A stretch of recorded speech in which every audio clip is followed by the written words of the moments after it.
Hello everyone! In today's video, I'll walk you through how to turn off or completely disable Instagram's new Map feature. Let's jump right in. If you've recently updated your Instagram app, you might notice that when you open your inbox or messages, there's a new Map option. This feature allows you to share your location with your followers, if you choose to. If you want to turn this feature off, simply tap the gear icon at the top of the screen, then make sure the location sharing option is set to No One instead of any other choice. Keep it on No One until you decide to enable it again. That way, no one can see your location.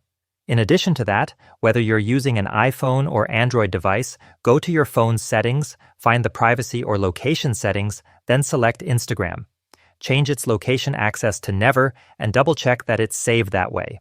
This ensures that even if you accidentally turn the Map feature back on in Instagram, the app won't have access to your location at all.